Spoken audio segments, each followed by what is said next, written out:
Hello everyone, আমি মৌমিতা। আজ অনেক দিন পর একটা ভ্লগ নিয়ে এসেছি তোমাদের কাছে।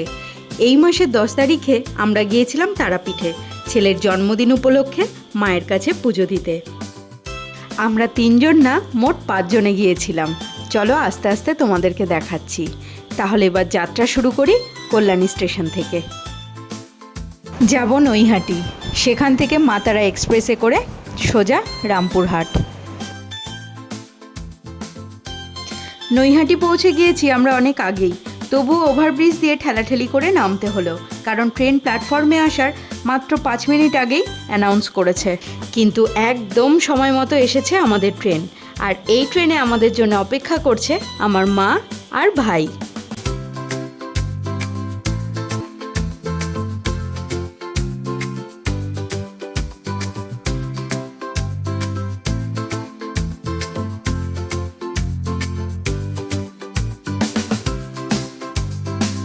আমরা ট্রেনে উঠে পড়েছি, আর আমার মা হাসি মুখে দাঁড়িয়ে আছে আমাদের জন্য। ভাই আগেই গেটে দাঁড়িয়েছিল। এবার ট্রেনে উঠে বসলাম, আর ঠিক সময় মতো আমাদের ট্রেনও ছেড়ে দিল।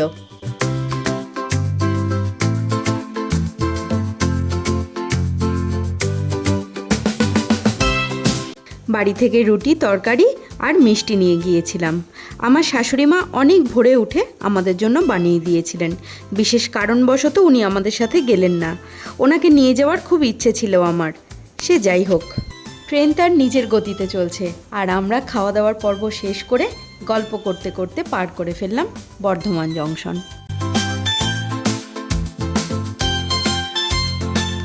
ঘুষকরা স্টেশনে পৌঁছে একটু নামলাম ট্রেন থেকে। একভাবে অনেকক্ষণ ধরে বসে আছি, আর ভালো লাগছিল না। আর বাইরে প্রচণ্ড গরম, ট্রেনের হাওয়াও খুব গরম লাগছে। অনেকক্ষণ গেটের কাছে দাঁড়িয়েছিলাম আমি। এরপর ট্রেন এসে ঢুকলো রবি ঠাকুরের জন্ম শহর বোলপুর শান্তিনিকেতন স্টেশনে।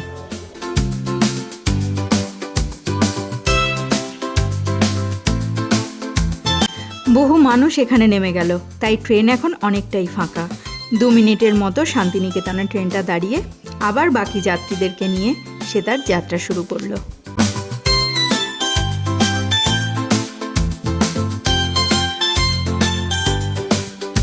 বোলপুর ক্রস করার কিছু সময় পরই তারাপীঠ রোড, আর তার পরপরই রামপুরহাট।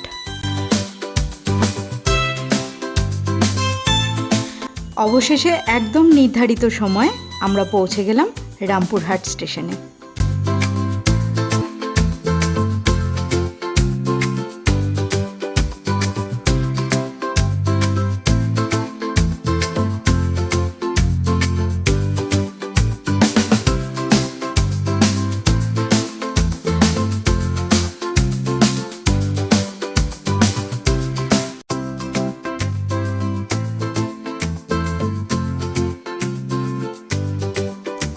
প্ল্যাটফর্মের বাইরে চলে এসেছি।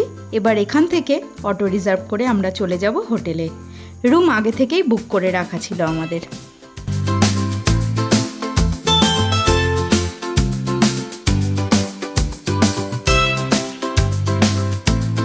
হোটেল রুমে আসার পর আমি আর কোনো ভিডিও বানাইনি, খুব ক্লান্ত হয়ে পড়েছিলাম।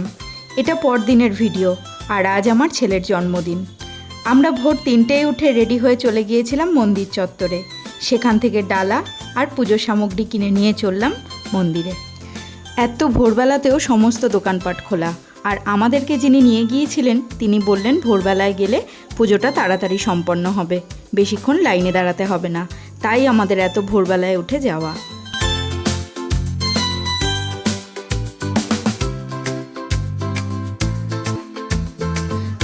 চলে এসেছি মন্দিরের ভেতরে। এত ভোরবেলাতেও দেখো কত ভক্তের ভিড়, তবু তুলনামূলক কম। ভোরবেলায় না এলে বেলা বাড়লে গরমে কষ্ট হতো।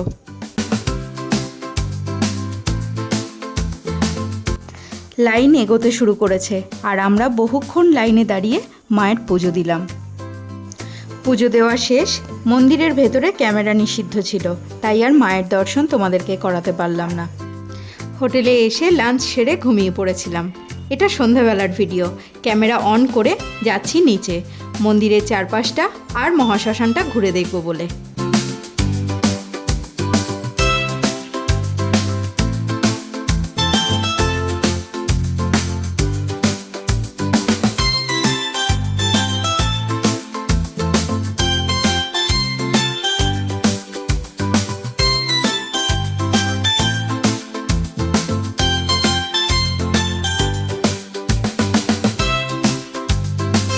মন্দিরের চারপাশে প্রচুর দোকানপাট রয়েছে, সেগুলো আমরা ঘুরে ঘুরে দেখতে লাগলাম। কিছু প্যাড়াও এখান থেকে কিনে নিলাম প্রসাদ হিসেবে সবাইকে দেব বলে। এরপর ঘুরতে ঘুরতে চলে এলাম তারাপীঠ মহাশ্মশানে। এখানেও প্রচুর মানুষের ভিড় রয়েছে। আমরা চারপাশটা ঘুরে দেখে কিছু সময় পরেই ফিরে এলাম হোটেল রুমে, কারণ ছেলের তো জন্মদিন, একটা কেক তো ওর জন্য আনতেই হবে।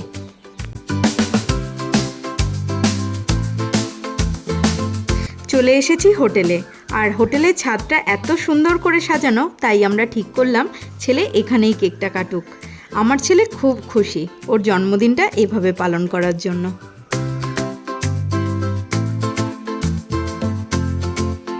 তারাপীঠে মায়ের কাছে এসেছি আমার সন্তানের দীর্ঘায়ু কামনা করতে, সুস্থ সবলভাবে যেন ও জীবনযাপন করে, খুব উঁচু মনের মানুষ হয় ও। আমার সন্তানের সমস্ত ইচ্ছা আকাঙ্ক্ষা যেন মা পূরণ করে, এই আশা নিয়েই মায়ের কাছে আসা আমার। আমরা ভিডিওর একদম শেষ পর্যায়ে পৌঁছে গেছি। এটা পরদিন সকালের ভিডিও। এই দিন আমাদের বাড়ি ফেরার পালা। এসেছি ভারত সেবাশ্রমে। চারপাশটা খুব সুন্দরভাবে সাজানো আর একদম পরিষ্কার পরিচ্ছন্ন, দেখলেই যেন মনটা জুড়িয়ে যায়। ওখান থেকে ঘুরে চলে এলাম হোটেলে। সেখান থেকে লাগেজপত্র নিয়ে বেরিয়ে পড়েছি। লাঞ্চ করতে চলে গেলাম একটা হোটেলে। সেখানে সবাই মিলে নিরামিষ থালি অর্ডার করলাম। খাওয়া দাওয়া সেরে আবারও একটা অটো রিজার্ভ করে চলে যাচ্ছি রামপুরহাট স্টেশনে। আমাদের তারাপীঠ ভ্রমণের এই লং ভিডিও তোমাদের কেমন লাগলো? ভালো লাগলে লাইক আর অবশ্যই চ্যানেলটাকে সাবস্ক্রাইব।